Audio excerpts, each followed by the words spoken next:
ચાંદીપુરા વાયરસના જે પેશન્ટો જે દીકરાઓ બાળકોને દાખલ કર્યા હતા એમાં બે બરોડા ગોધરાથી દાખલ કર્યા હતા એ બંનેના પોઝિટિવ રિપોર્ટ આવ્યા હતા એમનું એ સમયે ડેથ થયું હતું। એ જ રીતે હિંમતનગરમાં સિવિલ હોસ્પિટલમાં જ્યારે દાખલ એક રાજસ્થાનનો પેશન્ટ કરવામાં આવ્યો હતો દીકરાને બાળકને એ પણ પોઝિટિવ પેશન્ટ આવ્યું હતું ને એમનું પણ ડેથ થયું। તો ચાંદીપુરા વાયરસથી અત્યાર સુધીમાં 3 બાળકોના ડેથ થયા છે અને એક બાળક વિસનગરનું છે જેને અમે વડનગર હોસ્પિટલની અંદર દાખલ કર્યું છે જે પોઝિટિવ છે। એટલે આ સાવચેતીના ભાગરૂપે અમારી ટીમ બધી જ જગ્યાએ કામગીરી કરી રહી છે।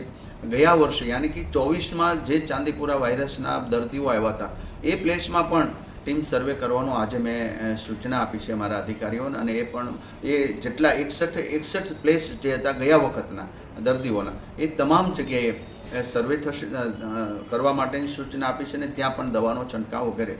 સેન્ટ ફ્લાય નામની આ જે માખી છે એ જે દર્દીઓ જ્યાંથી ગોધરાથી વગેરે ત્યાંથી દર્દીઓ મળ્યા હતા ત્યાં માખી પણ મળી હતી અને આ માખી એ ચાંદીપુરા વાયરસના વાહક જ હતી। તો હાલ પૂરતા અત્યારે એક બાળકને વડનગર હોસ્પિટલમાં દાખલ કર્યો છે જેનું પોઝિટિવ છે।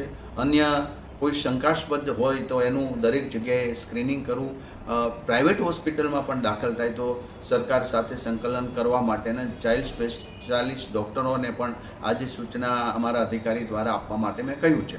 તો અત્યારે અમારી ટીમ સંપૂર્ણપણે ચાંદીપુરા વાયરસમાં જ્યાં જ્યાં કેસ શંકાસ્પદ હોય અથવા તો કેસ મળ્યા એ તમામ સર્વે થઈ ચૂક્યો છે, ત્યાં દવાનો છંટકાવ થઈ ગયો છે।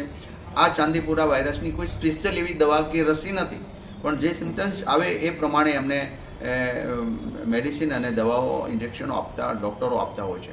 માટે અત્યારે કોઈ જ એવું ગભરાટ ફેલાવવાની એ જરૂરિયાત નથી, પરંતુ સાવચેતી રાખીએ આપણે કે બાળકને તાવ આવતો હોય કે તુરંત પહેલું થયું તો નજીકના સરકારી દવાખાને અથવા PSC CSC સેન્ટર કે સબ સેન્ટર હોસ્પિટલ પર એમને લઈ જઈ એમની સારવાર માટે કરીએ છીએ।